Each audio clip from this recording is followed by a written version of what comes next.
The sound, when it hit, wasn't the dull thump you get from a branch falling. It was a tight, sharp crack, like a shotgun going off, but muffled, followed by a cough of thick, angry smoke pouring out of Brenda Sterling's perfectly white chimney. Windows rattled across the cul-de-sac of Willow Creek Commons.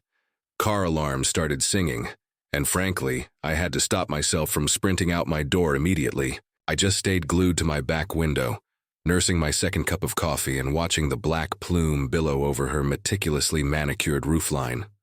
She was out there already, screaming about cheap kindling, her silk robe covered in soot, but I knew exactly what had just happened, and let me tell you, it was years in the making.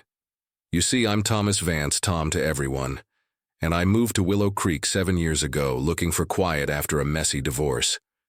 It was one of those HOA communities, all faux Tuscan architecture and rules about which shade of beige you could paint your mailbox. I'm a mechanical engineer, work freelance from home, and my one real hobby is splitting cedar logs every fall. There's an honesty to it, right? Physical work, clean edges, unlike the emotional trigonometry you deal with in the modern world. But then Brenda Sterling moved in, mid-50s, always dressed like she was arguing a zoning law, even when walking her poodle, and she quickly took over the HOA board. Suddenly, our community wasn't about neighbors. It was about control. My first official contact with Queen Brenda was a citation for improper stack geometry regarding my woodpile. It was behind my shed, neatly stacked, but she claimed from a certain angle it violated the architectural narrative.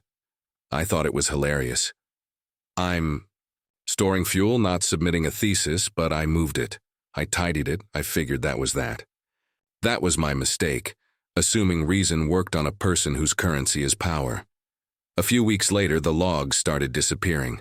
Not just one or two, but batches of 20, sometimes more, every other night. I kept track of my inventory, always. Have, and the numbers were lying.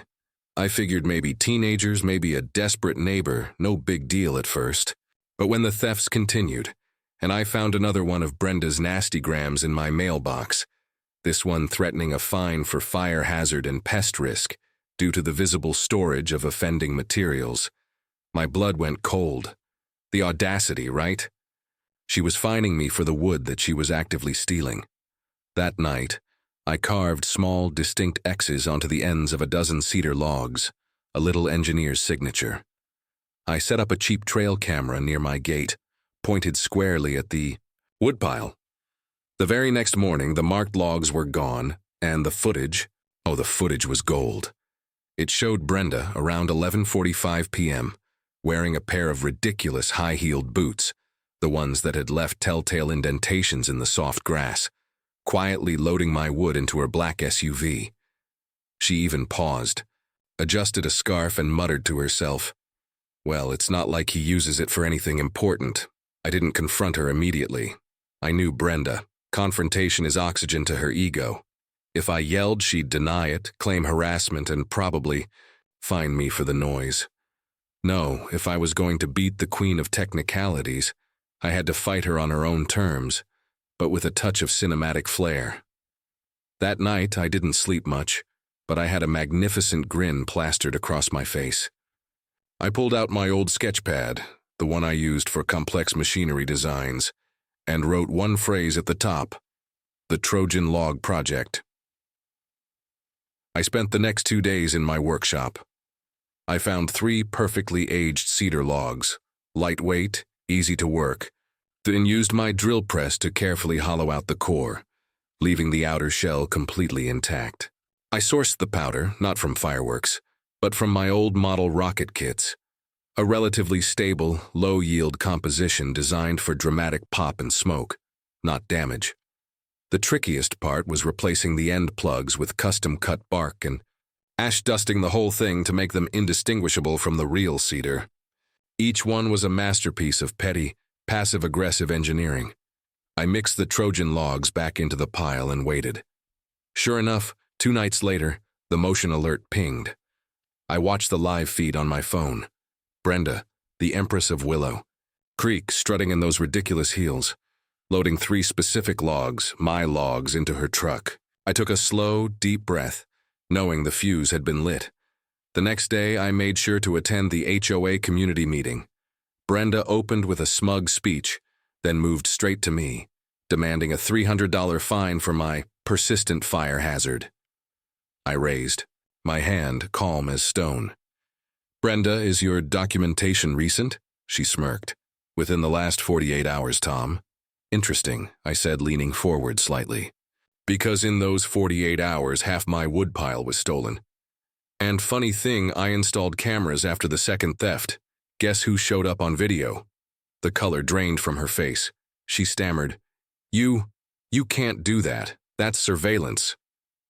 My own property, facing my own property, perfectly legal," I corrected, pulling up the screenshot. "You, on the other hand, were caught red-booted." She stormed out, defeated, but true to form. She retaliated by sending me a fine for unauthorized visibility of security equipment. That was my cue. That evening, I was watching a documentary when the noise hit. That tight concussive crack followed by 2 weaker thumps and the sound of glass faintly vibrating. I walked over, kept my face neutral, and found the fire chief, already talking to a hysterical Brenda. "Ma'am, it looks like you had some kind of reactive powder residue in the firebox," the chief said, trying to suppress a smile. "Something volatile." Brenda turned on me, face streaked with soot. "He did this. He planted explosives to kill me." I took a slow sip of my coffee, looking her straight in the eye. "That's a bold accusation, Brenda, especially since you've just publicly admitted that the wood in question came from me." She opened and closed her mouth like a fish, finally realizing the trap she'd walked into. The next HOA meeting was the final act. She had called an emergency hearing to formally expel me from the community. I arrived with my complete dossier, the footage, the fire marshal's report, and printouts of her own, previous contradictory citations. I didn't yell. I spoke with the quiet authority of an engineer presenting incontrovertible facts. I showed the video again, framed her smug face in full view for the community. I then submitted the fire marshal's report as Exhibit A, proving she brought the explosive material onto her own property. The vice president, a quiet man named Wilson, stood up. "Brenda, the board has reviewed the evidence. You have breached fiduciary duties, engaged in theft, and misused your office. According to bylaws, we can call an emergency removal vote." One by one, hands went up. Her loyal treasurer, Mrs. Finch, even raised hers, a look of immense relief on her face. It was nearly unanimous. Brenda Sterling was officially relieved of her duty. She mumbled something about lawyers and stomped out for the final time. The room erupted in applause. A few months later, I was standing by my new, much bigger fire pit. When I built with the Millers, watching her moving truck pull away, she stopped at the end of the driveway, rolled down her window, and gave me one last hateful glare. "You haven't seen the last of me, Thomas Vance." I lifted my cold beer toward her. "If I do, Brenda," I called back with a genuine smile, "I'll install a new camera." And just like that, she was gone. The neighborhood is quiet now. We have cookouts. The rules are reasonable and peace has returned. Sometimes I sit by the fire and think about the irony. Brenda was always worried about fire hazards, but she was the one who nearly burned down her own reputation. Justice, it turns out, burns hotter than cedar. What about you? If your tyrannical neighbor was stealing from you, would you have called the cops, or would you have decided, like me, that sometimes the only way to fight nonsense is with a little well-aimed chaos? Drop your thoughts, your own HOA horror stories, and your take on where the line is between right and wrong in the comments below. And don't forget to subscribe for more stories of sweet, sweet revenge.